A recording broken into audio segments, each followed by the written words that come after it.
Hi friends, செடி வளர்த்துறதுங்கிறத மெயினாக வந்து ஸ்ட்ரெஸ் பஸ்டர்னு சொல்லாங்க. இது வந்து மணி பிளான்ட்டு இண்டோரில் எப்படி வச்சு வளர்க்கலாம், எப்படி செட் பண்ணலாம் அதுக்கு அப்படிங்கிறத இன்றைக்கி வீடியோ பதிவு பார்க்க போகிறேங்க. இன்றைக்கி இந்த மாதிரி நம்ம பண்ணோம்னா வீட்டுக்குள்ளேயே நம்ம இண்டோர்லேயே வச்சுக்கலாம். நல்லா அந்த ஸ்டிக்கில் வந்து சுற்றி விட்டுடலாம். இதுக்காக அந்த அமேசானில் இந்த ப்ராடக்டை வந்து நான் ஆர்டர் பண்ணியிருந்தேன். அது வந்துருச்சு. அது வேறு ஒன்றும் இல்லைங்க, கொக்கோ போல் ஸ்டிக் தான். அந்த தேங்காய் நாரில் செஞ்ச ஒரு ஸ்டிக்கு தான். இப்போ அதில் வந்து நம்ம மணி பிளான்ட்டை வாங்கி சுற்றி விட்டுட்டோம்னா அது பாட்டுக்கு நம்மளுக்கு வேர் பிடிச்சி எப்பயுமே அந்த தேங்காய் நாரில் நம்மளுக்கு ஈரம் இருக்கும். அதை ஸ்ப்ரே மட்டும் டெய்லி பண்ணால் போதும்.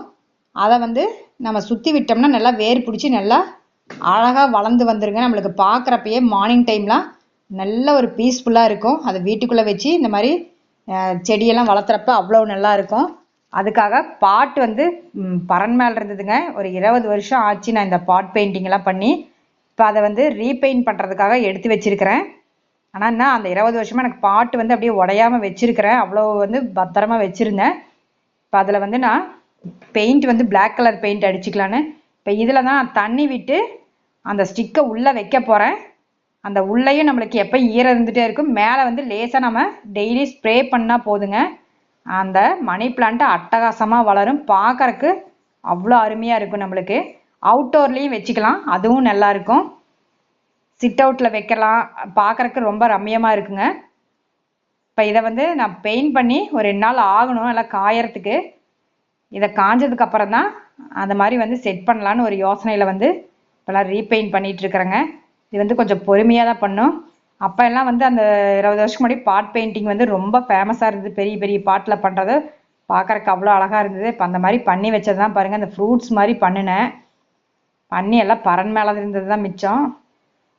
அந்த டைமில் ஏதோ ஒன்று அந்த மாதிரி போட்டு வச்சுருந்தோம். அதுக்கப்புறம் அது யூஸ் இல்லைன்னு மேலே தூக்கி போட்டாச்சு. இப்போ திரும்பவும் எடுத்து அது வேறு ஏதாவது பண்ணி வைக்கலான்னு தான் இப்போ பண்ணிகிட்ருக்குறேங்க. கொஞ்சம் பொறுமையாக தான் அடிக்கணும், ஏன்னா அந்த சென்டரில் கூட எல்லாம் விடாமல் பண்ணணும் அதுக்காக. ஆனால் இது காஞ்சிருங்க. ஒரு 2 நாள் வச்சிட்டோம்னா நம்மளுக்கு அப்படியே நல்லா காஞ்சிரும். இதில் அடியிலேயே ஹோலு இதில் இல்லை, இது 2 பாட்லேயும் போடல.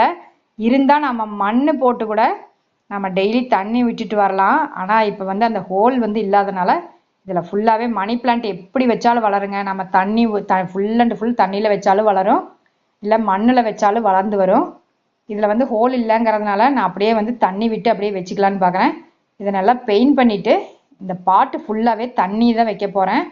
அந்த ஸ்டிக்கை வந்து சுற்றி விட்டு உள்ளே அப்படியே வச்சிட்டோம்னா நம்மளுக்கு போதும். டெய்லி நம்ம ஸ்ப்ரே மட்டும் பண்ணால் போதுங்க. மேலே மட்டும் நம்ம லைட்டாக ஸ்ப்ரே பண்ணால் போதும்.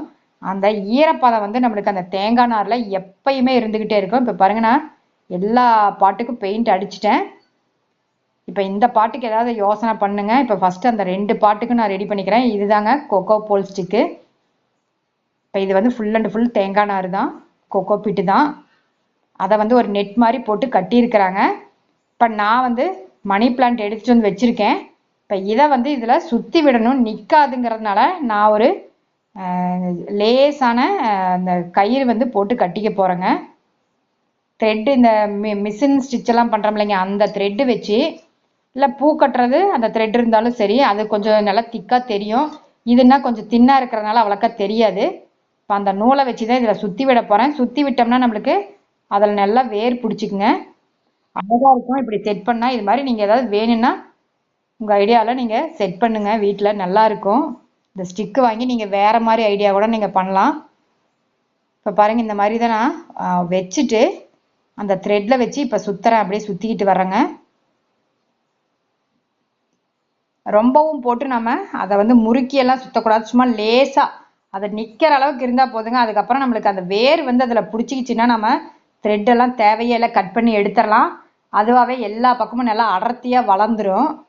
இப்போ சுற்றி ஒவ்வொரு இதாக வந்து நான் வச்சு கட்டிகிட்டு இருக்கிறேன். மேலே வரைக்கும் கட்டிடணுங்க, ஏன்னா மேலே வரைக்கும் கட்டினாலும் நிற்காது. இப்போ மேலே வரைக்கும் நான் லேசாக வச்சு கட்டியாச்சுங்க. இப்போ இதேவே அப்படியே நான் பாட்டில் வந்து தண்ணி விட்டு அப்படியே அதை உள்ளே இறக்கி வச்சிட்டோம்னா போதும். நல்லா திக்காக வளர்ந்ததுக்கப்புறமா நான் வீடியோ எடுத்து போடுறேங்க. இப்போ அங்கே ஒன்று இங்கே ஒன்றுதே தான் இலையாக இருக்குது. ஃபுல்லாக அந்த திக்காக வளர்ந்ததுக்கப்புறம் பார்த்தோம்னா ரொம்ப அருமையாக இருக்கும். நம்ம இண்டோரில் அதாவது நம்ம டேபிள் மேலே கூட வைக்கலாங்க, டைனிங் டேபிள் மேலே கூட வைக்கலாம், ரிசப்ஷன் ரூமில் வைக்கலாம். ரொம்பவும் அட்டகாசமாக இருக்கும். ஃப்ரெஷ்ஷான நேச்சரான லீவ்ஸு. நம்ம அந்த பிளாஸ்டிக்ல எல்லாம் வாங்கி வைக்காம இந்த மாதிரி நம்ம வாங்கி வச்சு வளர்த்தலாங்க. நேச்சராக வந்து நம்மளுக்கு எங்கே வச்சாலும் இந்த மணி பிளான்ட் வளரும். பாருங்க, இப்போ வச்சுட்டேன். இப்போ வந்து நான் சிட் அவுட்டில் வச்சுருக்கேன். அதுக்கப்புறமா அந்த டீப்பாய் மேலே எடுத்து வச்சு பார்த்தா ரொம்ப அருமையாக இருந்தது. இங்கேயும் ரொம்ப நல்லா இருந்ததுங்க. நல்லா வளர்ந்து வரப்போ பார்க்குறக்கு நம்மளுக்கு நல்லா அழகாக இருக்கும். இப்போ ரெண்டுலேயுமே தண்ணி ஊற்றி வச்சுட்டேன். இது வந்து என்னுடைய